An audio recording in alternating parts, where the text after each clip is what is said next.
अच्छा स्टूडेंट, आज का जो टॉपिक ऑफ डिस्कशन है वो फोटोसिंथेसिस का रिएक्शन है और फोटोसिंथेसिस के रिएक्शन को आज प्रूफ करेंगे और ओवरव्यू लेंगे कि ये जो रिएक्शन होता है तो ये किस तरीके से होता है, वो उसका सिर्फ ओवरव्यू लेंगे। आज हमारा ये टॉपिक नहीं कि डार्क रिएक्शन किस तरह होता है और लाइट रिएक्शन किस तरह होता है, ठीक है। केल्विन साइकिल की बात हो रही है, वो तमाम रिएक्शन हम नहीं पढ़ेंगे। अच्छा इसको देखें, फोटोसिंथेसिस लाइट की वजह से फूड का बनने का अमल को फोटोसिंथेसिस कहते हैं। इस वर्ड्स को देखिए, इसको ब्रेक डाउन करते हैं। फोटो का मतलब है लाइट, सिंथेसिस का मतलब है टू प्रिपेयर, बनने का अमल, यानी लाइट की वजह से कुछ बनना, क्या बनना, फूड मॉलिक्यूल बनना, ठीक है। यानी ये रिएक्शन स्टार्ट होता है लाइट की वजह से। अच्छा आते हैं फोटोसिंथेसिस की कुछ रिएक्टेंट की तरफ जाते हैं, ठीक है। ये देखिए, फोटोसिंथेसिस में कार्बन डाइऑक्साइड और वाटर ये मिलेंगे लाइट की वजह से, ठीक है। कहां पे ये मिले? क्लोरोफिल के अंदर, जो कि फोटोसिंथेटिक पिगमेंट्स है, और बनेंगे क्या? ग्लूकोज का मॉलिक्यूल और ऑक्सीजन। ज्यादातर स्टूडेंट्स कंफ्यूज होते हैं कि सर हम ये रिएक्शन को किस तरह बैलेंस करेंगे। बहुत आसान तरीका है, यहां पे 6 लिख के तो 6 कार्बन डाइऑक्साइड और यहां पे भी 6 लिख के, यहां पे 6 ऑक्सीजन को एज अ प्रोडक्ट यहां पे बनेंगे। तो ये ओवरऑल रिएक्शन है। जो किताबों में है वो यहाँ पे 12 वाटर है, 12, और वहां पे 12 ऑक्सीजन, उसको मैंने माइनस किए, मैं उस वाटर को यहाँ पे नहीं लिख रहा, ठीक है। ये बहुत आसान तरीका है। अच्छा थोड़ा वो रिव्यू लेते हैं, ये कहाँ पे होते हैं। मसलन हम जाते हैं प्लांट्स के अंदर जो फोटोसिंथेसिस, क्योंकि आपका जो टॉपिक भी है वो प्लांट्स के हवाले से, ठीक है। अच्छा यहाँ पे देख के लीफ की तरफ चलते हैं। लीफ का अगर थोड़ा सा हिस्सा लेते हैं ये, ठीक है, थोड़ा सा हिस्सा हम लेते हैं, थोड़ा सा, यानी फॉर एग्जांपल जाते हैं हम लीफ के सेल की तरफ, तो हम ये हमारे पास एक सेल आया, सेल की डिटेल नहीं पढ़ते। फिर यहाँ पे हमारे पास ऑर्गेनील है जिसको हम कहते हैं प्लास्टिड्स। इस प्लास्टिड में से कोई एक प्लास्टिड हम यहाँ पे जूम आउट करते हैं, इसका स्ट्रक्चर देखते हैं, ठीक है। ये जो स्ट्रक्चर है ये इसका आउटर मेम्ब्रेन है। अच्छा ये क्या है? Outer membrane. अच्छा ये वाला जो आपको नजर आ रहा है, ये जो लाइन है, इस लाइन को कहते हैं क्या? इनर मेम्ब्रेन, ठीक है। और यहां पे अंदर की तरफ आते हैं तो ये हमारे पास प्लास्टिड का मैट्रिक्स है, जिसको एक और नाम भी देते हैं स्ट्रोमा, या स्ट्रोमा। स्ट्रोमा किताबों में बहुत ज्यादा मशहूर है, ठीक है। यानी केमिकल से बना हुआ स्ट्रक्चर है, इसमें डीएनए, राइबोसोम वगैरह तमाम पाए जाते हैं। जितने भी एनर्जी यहाँ पे अंदरूनी अंदर की तरफ चाहिए यहाँ पे होते हैं, ठीक है। अच्छा अगर आप इस टेक्स को देखें, ये राउंड नुमा स्ट्रक्चर्स, ये 1 2 3 बहुत ज्यादा होते हैं, मैंने सिर्फ 3 ड्रा किए हैं। इसको ग्रेना कहते हैं, ग्रेना प्लूरल है, और एक सिक्के के एक स्टेक्स को ग्रेनम कहते हैं, ठीक है। अच्छा थोड़ा और तरह, ये अगर आप इस एक स्टेक को, यानी एक चेन की रुपए को उठाए, चेन के रुपए एक के ऊपर दूसरा, एक के ऊपर तीसरा, चौथा, पांचवा रखे जाते हैं, उसमें से एक सिक्के, एक पंजा, इसको निकाल लेते हैं ये, तो ये एक पंजे को कहते हैं क्या? थैलेकाइड। क्या कहते हैं? थैलेकाइड। अच्छा इस थैलेकाइड के अंदर पिगमेंट पाए जाते हैं, फोटोसिंथेटिक पिगमेंट्स, जिसको क्या कहते हैं? क्लोरोफिल। इसके अंदर खुसूसियत है इस क्लोरोफिल के अंदर लाइट की कैप्चरिंग का, लाइट को कैप्चर करने की सलाहियत इस क्लोरोफिल के अंदर है। कहाँ पे पाए जाते हैं? थैलेकाइड।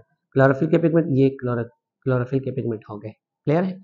इस क्लोरोफिल के पिगमेंट की वजह से इस पूरे प्लास्टिड का नाम है क्लोरोप्लास्ट, ठीक है। अगर यहाँ पे कोई और पिगमेंट, यानी कोई और क्लोरोफिल के अलावा कोई और पिगमेंट, ज़ेंथोफिल, कैरोटीनॉइड, ये प्लास्टिड का नाम चेंज हो जाएगा, वो क्रोमोप्लास्ट होंगे। अगर ये पिगमेंट नहीं है तो लिथोप्लास्ट है, क्लियर है। अच्छा थैलेकाइड, थैलेकाइड, इस थैलेकाइड को यहाँ पे थोड़ा जूम आउट करते हैं तो ये स्ट्रक्चर बनता है, क्लियर। हमने प्रूफ करना है कि किस तरीके से कार्बन डाइऑक्साइड और वाटर कौन कौन सी जगह पे ये रिएक्शन करेगा, और हमारे पास ये ग्लूकोज, एक ग्लूकोज का फार्मूला है, ग्लूकोज बनेगा और ऑक्सीजन जो है ये हमारे पास आखिर में प्रोडक्ट होगा, क्लियर है। अच्छा ये देखिए, स्ट्रोमा को जहन में याद करें और ग्रेना को जहन में याद करें, या स्ट्रोमा को याद करें और थालेकाइड को जहन में याद करें। ठीक है, स्ट्रोमा और दूसरा थालेकाइड। अच्छा, स्ट्रोमा को बाद में डिस्कस करें, थालेकाइड के मेम्ब्रेन की तरफ चलते हैं। ठीक है, अब यहां पे देखें, लाइट, सनलाइट पड़ेगी कहां पे? सनलाइट फोटोसिंथेटिक पिगमेंट्स यानी क्लोरोफिल के ऊपर। क्लियर? क्लोरोफिल के पिगमेंट्स के अंदर एनर्जी आएगी। ठीक है, यानी लाइट की एनर्जी यहां पे ट्रांसफर हो जाएगी। अब यहां से जो एनर्जी है वो चले जाएगी कहां पे? वाटर के मॉलिक्यूल के पास। क्लियर है?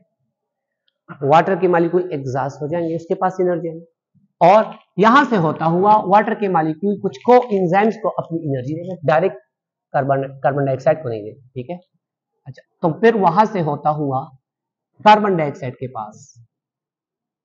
यहां पे एक बात याद रखें, वाटर के मॉलिक्यूल के पास जो एनर्जी आती है तो वाटर का मॉलिक्यूल स्प्लिट आउट होता है, ब्रेक डाउन होता है, इसकी ब्रेक डाउन होती है दरमियान में तोड़े, इसका जो O है वो वहां पे चला जाता है, यानी ऑक्सीजन बाय प्रोडक्ट हो जाता है।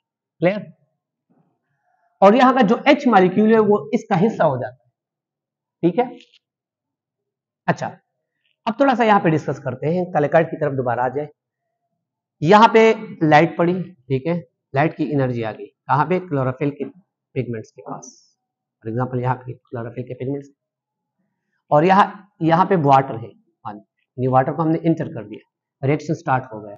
ठीक है, रिएक्शन के स्टार्ट के साथ यहाँ पे बहुत ज्यादा एडीपी के मॉलिक्यूल, एडेनोसिन डाइफॉस्फेट होंगे, वो यहाँ पे आके वो एनर्जी को कन्वर्ट, वो अपना पी लेके यानी एटीपी में कन्वर्ट हो जाएंगे। क्लियर? और साथ साथ में जो यहाँ पे H का मॉलिक्यूल है वाटर के पास। ठीक है, चलिए इसको मैं चेक करता हूँ ताकि आसान हो जाए। यहाँ पे 6 ऑक्सीजन फिर बाद में निकलेंगे।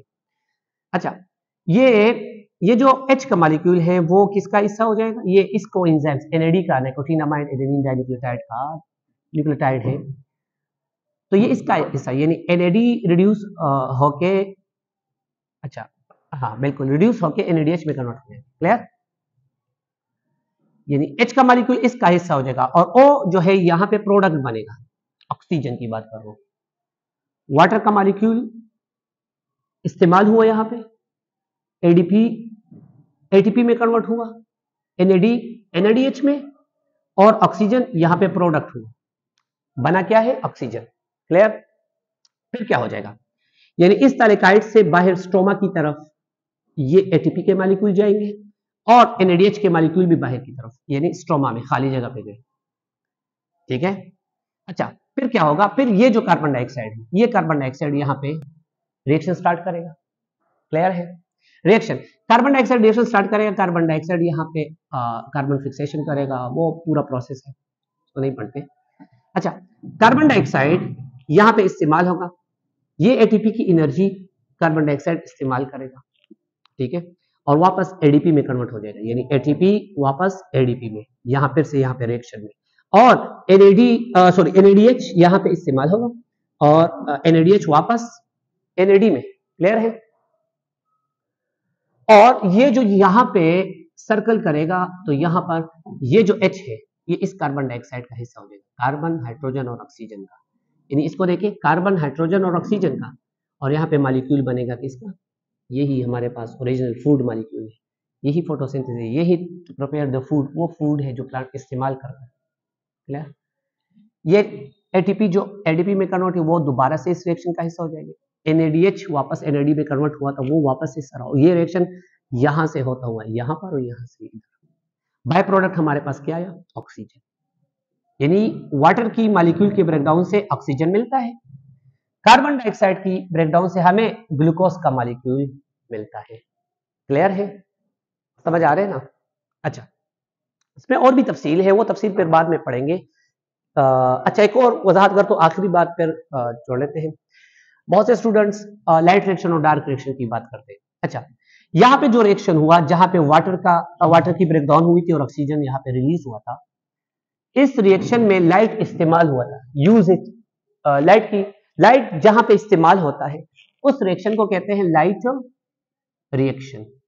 ठीक है, लाइट रिएक्शन, यानी वाटर की ब्रेकडाउन को लाइट रिएक्शन कहते हैं, आसान सा लफ्ज। ठीक है, और जहां पे कार्बन डाइऑक्साइड इस्तेमाल होता है उस रिएक्शन को डार्क रिएक्शन कहते हैं। क्यों? क्योंकि यहाँ पे लाइट की जरूरत नहीं होती। एक साइंटिस्ट ने ये रिएक्शन जो था दरियाफ्त, उसका नाम केल्विन साइकिल है, उसका नाम था केल्विन, साइंसदान का नाम था, और एक और 2-3 कोलीग उसके साथ थे। तो ये केल्विन के नाम से भी मशहूर है, ये डार्क रिएक्शन या केल्विन साइकिल।